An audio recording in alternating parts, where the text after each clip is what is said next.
February 18, 1992, 4:30 p.m.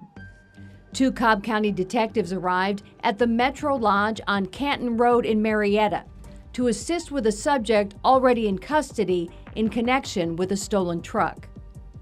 The detectives learned the suspect, who had been staying in room 415, presented a Tennessee driver's license identifying himself as Jack Anthony McClelland. They also learned when the officers took McClelland into custody, he had a pistol with a scratched-off serial number in plain view. The two detectives inventoried the stolen truck, took evidence photos. Inside the cab of the truck, they noted a brown waist-length coat with a sheriff's deputy shoulder patch on it, a realistic-looking scanner set to Cobb County frequencies, and a police code book. Another officer told the detectives he found a security officer badge in McClelland's possession. One of the detectives opened the doors to the paddy wagon McClelland was being held in to see if he matched the photo on the driver's license. He did. McClelland began to talk. He told them he'd been a paralegal at one time and would probably be willing to answer some of their questions. No, he had never been arrested before. No, he wasn't impersonating a police officer. He did some private investigation work in Georgia and knew he didn't need a license. The detectives immediately knew that was a lie. The detectives then searched Jack McClelland's motel room. Along with a loaded .32 caliber semi-automatic pistol with its serial number scratched off, they found handcuffs, bullets, binoculars, police patches, and stickers, along with a list of radio frequencies for police agencies in Georgia, Tennessee, and several federal agencies. Officers found a Slim Jim device to break into locked vehicles, surgical gloves, and too many tools to mention. They also found an ID card from a liquor store with the name John Stoltz on it, bearing a photo of their suspect, along with an Alabama birth certificate for Stoltz, a Virginia birth certificate in the name of Jack McClelland, and an application for a Tennessee driver's license in McClelland's name. Still calling himself Jack McClelland at the local jail, the suspect kept talking. No, he'd never been to jail. He bought the truck from a guy named Dan or Don, met him at a local pool hall. He'd bought the gun with the scratched-off serial number at a swingers bar in downtown Atlanta, had the tools for his auto repair business. And if they wanted to know the truth, he was working on ripping off a couple of drug dealers, which is why he had the police items and the binoculars. But rather than write it all off as a crazy story, Sergeants Lacey and Hamlet told me those Georgia detectives got to work. That report was in the mid-90s, and you can just tell by the way the report reads, they had this guy, they knew it wasn't good, but they didn't really have anything on him. They spent days and days. They went and checked his alibi at bars that he said he had been at, different stores that he had been to, and just showed his picture around. They also knew fairly quickly that their suspect was not Jack McClelland.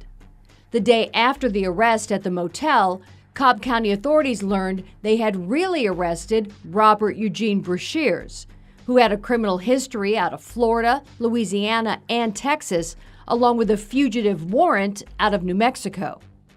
Sergeant Hamlet was not surprised to see the McClelland alias in the Georgia report. We have numerous alias names. One of the most prolific he used was Jack McClelland. He would use relatives' names, many different social security numbers, whether real or fake. 100% he was trying to cover up where he had been, what he had done, and who he was. There's one last part of the Georgia arrest report I want to share with you. It's what Brashears told Georgia authorities he was doing from Thanksgiving 1991 to that arrest in February 1992. Those detectives no doubt wondered why Brashears decided to tell them what must have sounded like a crazy, overly detailed story. We now know it's because this is the alibi he'd concocted to cover the period of time that included December 6, 1991, and the evening he decided to end the lives of 4 teenage girls at an Austin, Texas yogurt shop. According to the Georgia Report, Robert Brashears claimed on Thanksgiving morning he was caught in bed with a married woman by that woman's husband, who happened to be an Atlanta police officer. That man pulled a gun. Fearing for his safety, Brashears claimed he fled the area, stealing that truck in Marietta in late November so he could head to Arizona to see relatives. During his trip, he claimed he got stopped by the Border Patrol and arrested for possession of the stolen truck and possession of a firearm by a felon. After relatives posted his bond, Brashears told Georgia authorities he took off again, fearing he'd go back to prison if he was caught. After stealing that truck in Tyler, Texas in mid-December, Brashears said he went to visit his daughter from what he called a common-law marriage. Now, as you learned in Chapter 7 of this podcast, Brashears' daughter Deborah said her father came to see her in December of 1991. She was roughly 6 months old, and he had just committed the yogurt shop murders. Brashears ended the lie-filled narrative saying he had the McClellan driver's license so he could find a job, and the police items he had were not for criminal activity. Oh, and that gun was really for ripping off some drug dealers. Robert Brashears would end up facing 7 criminal charges in Georgia, including theft, giving a false name, and possession of a firearm by a felon. Brashears would end up pleading guilty to 4 counts, but it wouldn't matter. He was headed to federal prison for weapons possession tied to the New Mexico Border Patrol stop. Sergeant Hamlet told me there's also nothing surprising about Brashears' actions in Georgia or the elaborate lies he told to police. He's a sociopath, so it's easy for him. And something else is that, in our crimes, we know he made efforts to cover his tracks, to destroy evidence. So he was doing all this for a reason, and that makes it even harder for us when the person this sounds bad to say, but was good at what he did. Fake names, stolen vehicles, elaborate stories. All methods used by a transient serial killer who sadly did a really good job of not getting caught. And while Robert Brashears was never seen impersonating a police officer, as that evidence in the Georgia case suggested he had done or was planning to do, he actually did put on a disguise or two.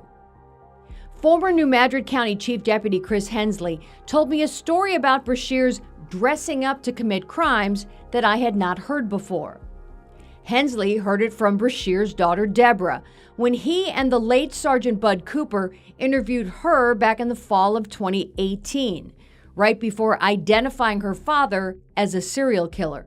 We had learned from his daughter Deborah and his ex-wife, widowed wife, that when he lived in Paragould, that he would often travel, and he had women's clothing, dresses and wigs, and that he would go into gas stations, and I want to say they said he had went into, and now this is what they learned from Robert, so if you can believe him, at the time, but that he was committing robberies while he was in a wig and a dress to throw off, his description.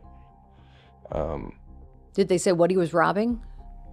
Gas stations and I believe it was a restaurant for money. Serial killer Robert Brashears in a wig and a dress robbing places for cash. Sounded crazy.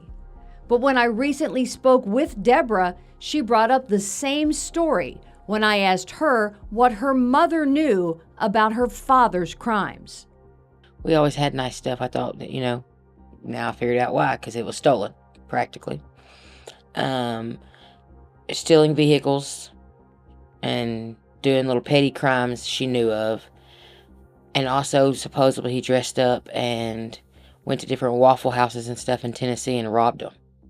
Dressed up as a woman? Yeah, he dressed up as a woman in drag and would rob them. That's what I know that my mother knew. Between his murders, violent crimes, arrests, and fake obituaries, Robert Brashears can now be connected to a dozen different states. But Brashears had no real connection to the communities where he did the most damage. It was just one more way Brashears stayed off police radar. So at this point, we know that he has 8 confirmed victims. When authorities in Lexington, Kentucky identified Brashears as the killer of Linda Rutledge at her parents' hearing aid business back in November 1998, they said one of the most perplexing things about the case was why Brashears was even in their city in the first place. He really had no ties to Lexington in general. What we learned was that Robert owned his own construction company and that he would travel a lot for that construction company, mostly around the southern portion of the United States. It's very easy to get here and it's very easy to leave here. So, like I said, our belief is that he was probably traveling through. And unfortunately, Linda was the person who he found here in Lexington. Those same questions came up during the 20-year Scheer investigation and when I spoke with Sean and Angie Ayers in Texas. Why here? The Ayers are hoping someone out there knows something. So if anyone's out there that could give us an idea of what he was doing in Austin in 91 would be great. Even if you're just a friend that ran across him at a restaurant. Hey, he was here. This is what he was doing. He was selling construction, whatever. Great. We could work backwards. Let's find out, number one, why he was here and what was he doing? What led him to the yogurt shop? And the weird thing is, we hadn't heard anything from anybody. Police hadn't heard anything from anybody. Robert Brashears has been positively identified through DNA as the killer of 3 women and 1 child in 3 states. Brashears is the prime and only suspect in the murders of 4 Texas teenagers. But it's still hard to believe he was never on law enforcement radar when those crimes happened, or in the decades that followed. Every time there was a link or a connection, as far as DNA or what have you, we'd pick up and we'd run out there and we would work that case. We'd go back to day one and we would rework that case, read through the files, re-interview people, look at suspects. And he just fell through every crack there was because we had done everything that was right. When I sat down with the former Southeast Missouri investigators who worked the Sherry and Megan Scheer case, I asked all of them how they felt when they learned Robert Brashears had been dead nearly the entire time they had searched for him.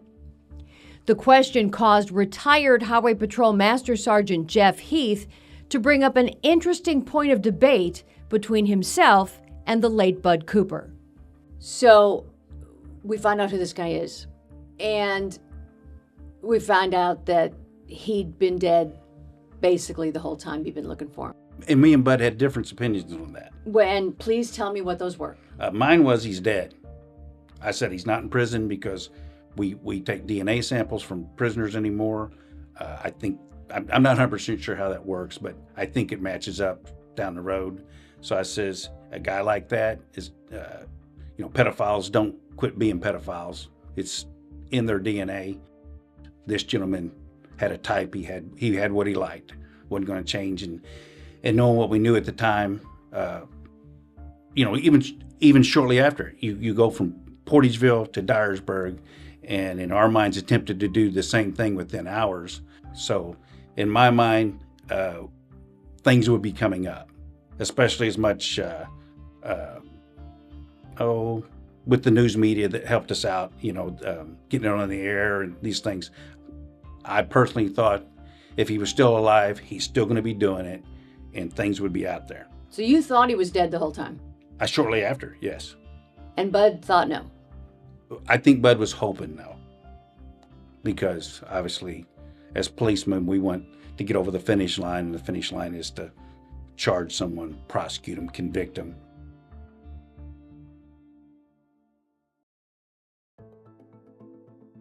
You've heard investigators call Robert Brashears a lot of things: a sociopath, an opportunist, smart enough not to get caught. But look through his cases and you will find decisions made while Brashears was alive that allowed him to keep committing crimes. One of the most shocking, the state of Florida releasing him from prison early in 1989. How did you let him go? And how does a 12-year sentence become a 4-year sentence? Correct. There could have been 4 girls that could have lived their life. We could have avoided all of this chaos that we've gone through for 34 years had that one simple thing happen. And there's not an apology in this world that could make it right for her or any of the other families. It just really, it can't. You will also find decisions made after Brashears died that may have prevented his cases from being solved any sooner than they were. I remember we contacted Kennett PD once everything came to light and said, hey, we need that gun. We want to do ballistics tests on that gun. And they couldn't come up with it.